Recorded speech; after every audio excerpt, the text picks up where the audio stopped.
Hello जय हिंद साथियों, स्वागत है आप सभी का अपने यूट्यूब चैनल संदीप गुनर में।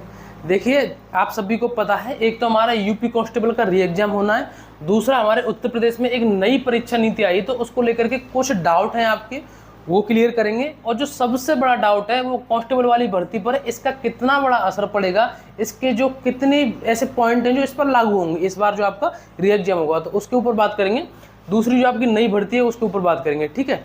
तो वीडियो इसलिए लास्ट तक देखना, और मुझसे डायरेक्ट बात करने के लिए, किसी भी परेशानी के लिए, कोई आपका मैसेज हो, कुछ भी हो, हमारे उसको इंस्टाग्राम को फॉलो कर सकते हैं। उसकी जो लिंक है मैंने डिस्क्रिप्शन में दे दी है।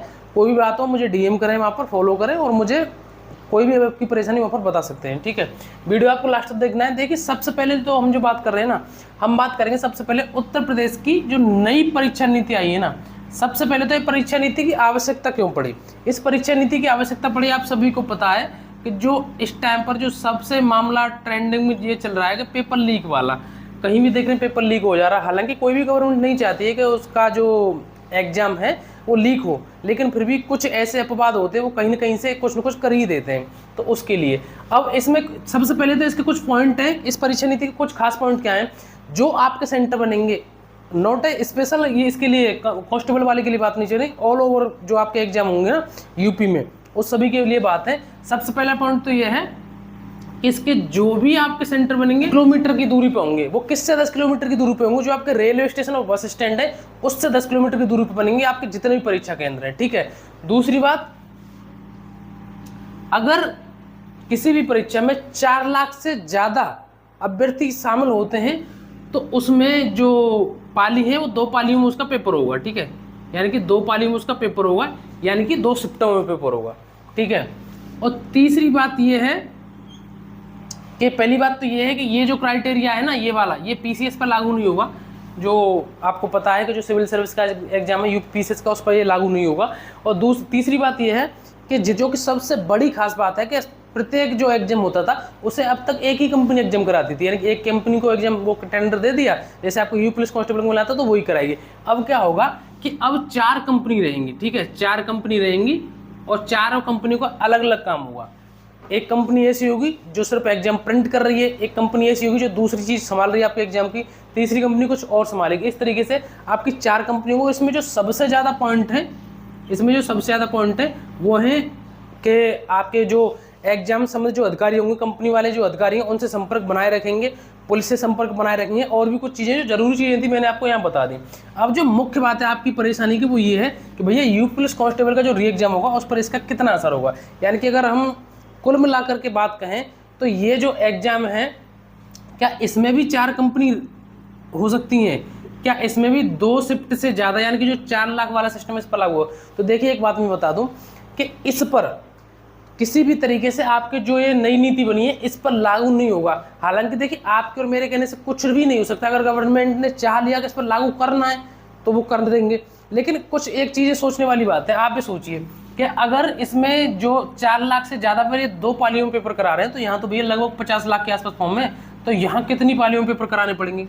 दूसरी बात, आपका जो 4 कंपनी वाला सिस्टम, यहाँ पर अगर यहाँ पर ये 4 कंपनी ढूंढने लग गए तो पता ना कितना टाइम लग जाएगा। तीसरी बात, जो ये चीज़ें हैं, ये सारे सिस्टम, ये कुछ ना कुछ इसके ऐसे पॉइंट होंगे जो नोटिफिकेशन में भी आपके डाले जाएंगे, तो इस पर तो किसी भी तरीके का आपका ये असर नहीं रहेगा, ठीक है। इसका कुल मिलाकर के इसका इस पर असर नहीं रहेगा, ठीक है। उसका रीजन क्या है, क्योंकि ये इसके फॉर्म भी भरे जा चुके हैं और इस एग्जाम को गवर्नमेंट किसी भी तरीके से लेट नहीं कराना चाह रही है, यानी कि जितना जल्दी हो सकता है उनकी ओर से वो जल्दी करने की कोशिश कर रहे हैं, ठीक है। आप सभी देख रहे होंगे तरह तरह के नोटिस, तो ये सारी चीज़ें हैं। हाँ, लेकिन आगे की जो आपकी नई भर्ती आएंगी, जैसे कि आपकी एसआई की आएगी, और या आपकी पीएसी की आएगी, या आपकी जो फायरमैन वाली है, या आपकी जो जेल वाली आएगी, उन पर ये लागू हो सकते हैं। उसमें कुछ भी नहीं कह सकते कि नहीं होंगे, उन पर ये लागू हो सकते हैं। अभी तक की ये अपडेट है कि इस पर ये लागू, ये जो नियम है इस पर नहीं होंगे। दूसरी बात यह है कि आप सभी को पता है लगभग 42-43 हज़ार जो यूपी गवर्नमेंट है उसके द्वारा बताया गया कि होमगार्ड की नई भर्ती आएगी।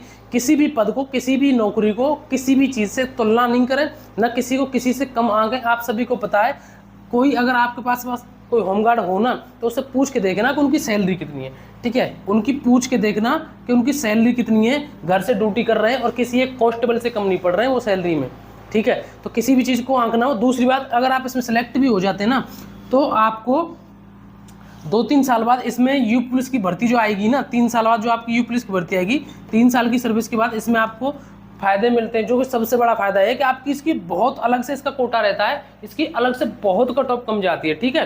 तो किसी भी तरीके से ये नहीं सोचें अरे हम होमगार्ड बनेंगे, हम होमगार्ड में भर्ती होंगे, ऐसा कुछ नहीं है। अगर आपकी जगह मैं होता तो मैं यहाँ सेलेक्ट हो रहा हूँ, तो अगर आपकी मैं हो गया हूँ पहले सेलेक्ट, लेकिन अगर मैं आपकी जगह होता, मेरी ऐसी परिस्थिति होती, तो अगर मुझे ये मौका मिलता तो मैं भी इसमें फॉर्म भर देता, मैं भी इसमें सेलेक्ट हो जाता, ठीक है। अगर आपको मौका मिल रहा है तो जहाँ भी जो मौका मिल रहा है उसमें फॉर्म भरिए। और भी आपको कोई डाउट है कमेंट करके बताइए, इंस्टाग्राम को जरूर फॉलो कर लीजिए। ये सारी चीज़ें मैंने आपको बता दी।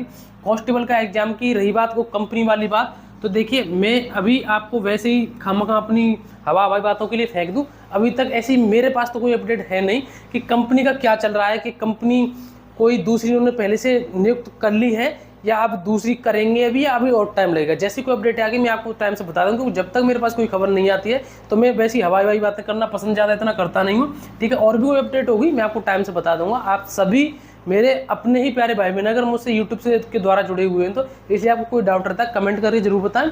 इंस्टाग्राम पर मैसेज कर सकते हैं आप, और भी आपको कोई डाउट हो कमेंट जरूर कर देना। वीडियो को एक बार लाइक करके चैनल को कर देना सब्सक्राइब। आज के लिए बस इतना ही, अब मिलेंगे नई वीडियो में एक नए टॉपिक के साथ। जय हिंद, नमस्कार, राम राम।